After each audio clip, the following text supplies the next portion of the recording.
Assalamualaikum warahmatullahi wabarakatuh. Perkenalkan, nama Ibu Ranti Puspasari SPD. Ibu membawakan mata pelajaran kewirausahaan. Di pertemuan 8 ini, Ibu membawakan materi konsep prototyping. Apa sih itu konsep prototyping? Tapi sebelum kita memasuki konsep prototyping, sebaiknya kita harus berdoa terlebih dahulu. Berdoa menurut agama dan kepercayaan kita masing-masing. Berdoa dimulai. Berdoa selesai. Sebelum kita memasuki materi, kita harus mengetahui namanya kompetensi dasar. Kompetensi dasar yang pertama adalah menganalisis proses kerja pembuatan prototipe produk barang atau jasa. Dan yang kedua, membuat alur dan proses kerja pembuatan prototipe produk barang atau jasa. Tujuan dari pembelajaran yang pertama adalah peserta didik dapat menjelaskan proses kerja pembuatan prototyping. Dan yang kedua, peserta didik dapat menguraikan metode prototyping sepeda motor.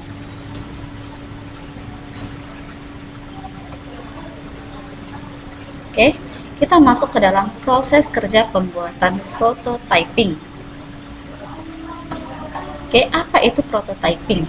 Prototyping ini adalah pengembangan yang cepat dan pengujian terhadap model kerja dari aplikasi yang baru melalui proses interaksi dan berulang-ulang yang biasanya digunakan ahli sistem, suatu informasi, dan ahli bisnis. Dengan metode prototyping ini, perkembangan suatu produk dan pemakaian konsumen dapat saling berinteraksi selama proses pembuatan produk kreatif. Jadi, prototyping ini itu adalah suatu konsep di mana kita membuat suatu produk, tapi harus sejalan dengan pemakaian konsumen. Jadi kita harus mengetahui konsumen membutuhkan apa dalam sepeda motor ataupun dalam suatu kendaraan transportasi. Kita harus mengetahui, makanya kita harus berinteraksi agar suatu produk yang akan kita keluarkan itu berjalan dengan lancar. Oke, yang selanjutnya adalah identifikasi kebutuhan. Identifikasi kebutuhan ini memiliki dua bagian, yaitu pengembangan dan pemakaian bertemu dan pemakaian menjelaskan kebutuhan. Jadi pengembangan dalam suatu prototyping ini, dia membuat suatu produk yang membuat suatu kebutuhan konsumen. Jadi antara konsumen yang pemakai dalam suatu produk itu harus seimbang. Nah, jadi yang dibilangnya itu harus ada pengembangan. Jadi setiap produk itu harus ada pengembangan. Gimana produk yang lama, jika dia memang sudah bagus, akan lebih baik dibagusi kembali. Jadi apa yang dibutuhkan oleh konsumen, kita harus mengeluarkan suatu ide-ide atau suatu produk yang baru. Dan yang kedua adalah membuat pengembangan, mulai membuat prototipe. Nah, jadi dari suatu konsumen kita langsung membuat suatu produknya, jadi langsung dikembangkan dalam suatu produk. Membutuhkan apa sih konsumen tersebut, jadi harus langsung kita kembang. Kalau dalam sepeda motor, dia membutuhkan apa, apakah lebih sistematis. Kalau zaman dahulu kita menggunakan sepeda motor itu, dia ada nggak yang mau bergigi? Selalu ada. Kalau zaman dulu adalah membuat sepeda motor yang bergigi, tapi sekarang sepeda motor itu secara otomatis. Otomatisnya apa? Matic, tidak menggunakan gigi lagi. Oke, yang ketiga adalah menguji. Pemakaian menguji prototipe dan memberikan kritikan ataupun saran. Jadi setelah membuat suatu produk dan kita luncurkan, apa sih kritikan dari seorang konsumen terhadap suatu produk yang akan kita keluarkan? Itu adalah saran bagi kita untuk memajukan suatu produk. Dan selanjutnya adalah memperbaiki. Nah, di sini memperbaiki ini setelah pengembangan melakukan sistem sesuai masukan pemakaian. Jadi kalau kita sudah menguji, sudah memakai, kalau misalnya ada kekurangan, berarti harus kita perbaiki untuk kedepannya membuat suatu produk yang lebih baik kembali. Dan yang terakhir adalah pengembang versi produksi. Nah, jadi di sini pengembang itu menyelesaikan sistem sesuai dengan masukan terakhir dari pemakainya. Jadi apa yang harus diperbaharui versi yang ini, apa yang harus kita luncurkan untuk versi berikutnya, kita harus mengetahui walaupun dia sama. Contohnya aja Matic versi yang baru versi yang lama seperti apa, sekarang versi yang baru sudah ada tambahan-tambahan yang baru. Misalnya bisa mengecas handphone di sepeda motor, kalau dulu bisa tidak. Jadi itu adalah versi-versi yang terbaru. Sekarang adalah metode prototyping. Nah, metode prototyping itu yang pertama adalah metode non-komputer. Nah, di sini metode non-komputer itu yang pertama adalah menggunakan sketsa atau mock-up. Nah, di sketsa dulu saat kita mau membuat suatu produk. Nah, yang pertama adalah interface atau antarmuka. Didefinisikan menggunakan kertas. Jadi namanya sketsa itu harus menggambar dulu sketsanya dari di atas kertas. Jadi pakai pensil ya. Yang kedua adalah baik untuk mengungkapkan pendapat. Jadi kalau misalnya tidak sesuai suatu sketsa itu, kita bisa menggantinya, jadi membutuhkan pendapat orang lain. Dan yang ketiga, difokuskan pada orang dengan desain yang tingkat tinggi. Jadi nggak desainnya itu-itu aja. Jadi bisa desainnya itu lebih menarik lagi agar suatu produk yang kita keluarkan itu bisa tertarik kepada konsumen. Dan yang keempat, tidak terlalu baik untuk menggambarkan alur dan rinciannya. Jadi nggak usah terlalu detail, tapi menarik terhadap konsumen. Dan yang E ini adalah mudah dan cepat, umpan balik sangat menolong. Jadi kalau misalnya kita sudah membuat suatu produk, maka produk itu harus adanya umpan balik, adanya konsumen yang mau beli suatu produk. Oke, selanjutnya adalah kalau di dalam metode non-komputer itu ada satu lagi, yaitu storyboarding. Storyboarding ini adalah lembaran kertas yang berisikan contoh tampilan antarmuka dari penggunanya. Dan yang kedua,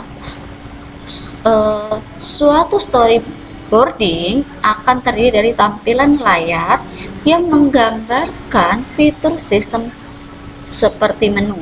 Dan yang ketiga adalah menggunakan pensil dan stimulus catatan atau walltrap dari kemampuan yang ditampilkan oleh sistem. Dan yang keempat, menggunakan urutan diagram atau gambar. Yang kelima, menunjukkan kunci snapshot. Yang keenam adalah setiap halaman terdapat keterangan sehingga pengguna itu dapat menjelajah ke seluruh aplikasi. Dan yang ketujuh adalah cepat dan mudah.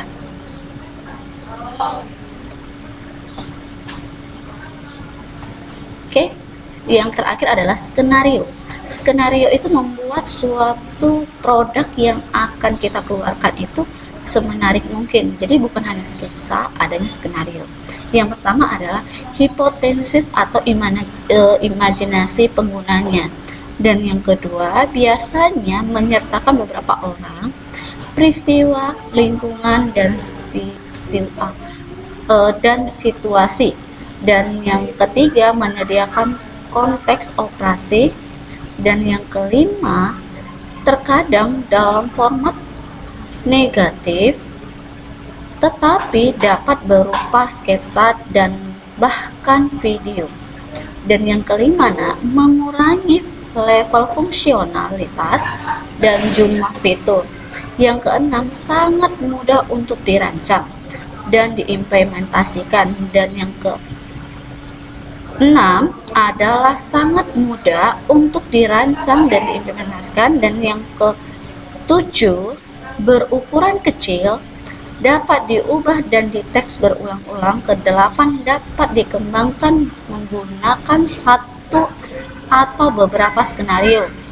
Tugas utilitas skenarionya. Dan yang kesembilan, menjanjikan dan menarik.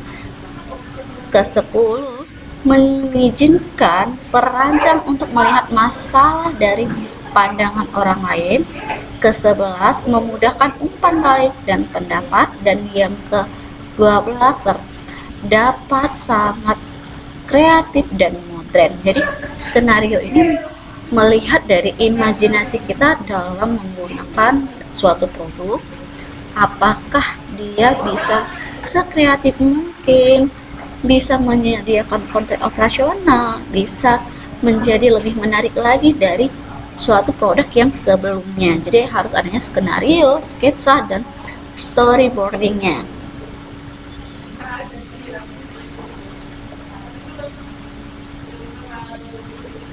Oke, sekarang adalah metode komputer base. Metode komputer base ini yang pertama adalah menirukan lebih banyak kemampuan dari sistem, dan yang kedua pada umumnya itu hanya baru beberapa aspek ataupun fitur, dan yang ketiga dapat berpusat pada lebih banyak detail, dan yang keempat, para pemakai itu lebih segan untuk menyarankan perubahan sekali ketika mereka melihat prototipe yang lebih bagus atau realistis. Dan yang kelima adalah prototipe itu cepat digambarkan sebagai suatu metode berbasis komputer yang dapat membantu untuk mengurangi iterasi siklus pengembangan.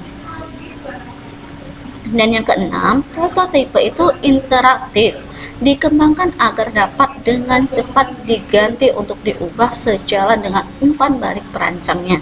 Dan yang ketujuh, umpan balik ini dapat diperoleh dari kolega ataupun dari pengalaman penggunanya selama bekerja dengan prototipe untuk menjelaskan tugasnya. Jadi kalau dulu sepeda motor itu tidak menggunakan namanya metode komputer yang biasa yang ibu bilang tadi, metode non komputer, tapi sekarang sudah menggunakan metode komputer. Jadi produk yang akan dikeluarkan itu sudah didesain manual, baru dibuatlah ke dalam komputer, baru kita jadikan satu dengan suatu mesin. Jadi sekali keluar suatu produk itu nggak hanya satu, tapi bisa banyak, bahkan bisa ratusan.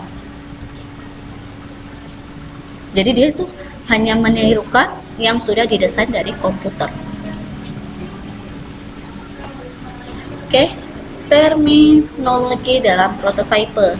Oke, yang pertama adalah prototipe horizontal. Jadi prototipe horizontal ini mencakup seluruh antar muka pengguna, namun tanpa fungsi pokoknya berupa stimulus yang belum dapat digunakan untuk melakukan pekerjaan yang sesungguhnya ya nak. Dan yang kedua, pengguna itu dapat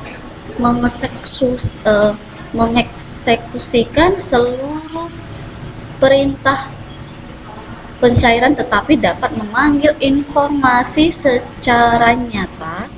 Dan yang selanjutnya itu adalah mengurangi levelnya. Jadi level dalam horizontal itu harus seimbang. Oke, selanjutnya adalah prototipe vertikal. Kalau prototipe vertikal ini lebih sedikit aspek ataupun fiturnya, jadi nggak terlalu banyak. Jadi kalau horizontal itu kan kamu sudah tahu horizontal dan vertikal, jadi lebih banyak itu lebih banyak di horizontal daripada vertikal. Kalau vertikal hanya sekilasnya aja inti dari suatu produk itu. Oke, kita masuk lagi loan fidelity prototyping. Nah, jadi di sini prototype itu dengan tingkatan ketepatan yang rendah. Jadi dia itu menggunakan suatu prototipe produk, desainnya itu sudah digunakan secara perlahan agar tidak salah. Itu saja materi yang Ibu sampaikan. Semoga bermanfaat untuk kamu ya nak. Sebelum Ibu akhiri, Ibu hanya bilang, bekerjalah dan belajarlah semaksimal mungkin agar kamu bisa sukses di kemudian hari. Oke, sebelum Ibu akhiri, sebelumnya kita berdoa terlebih dahulu. Berdoa menurut agama dan kepercayaan kita masing-masing. Berdoa dimulai. Berdoa selesai,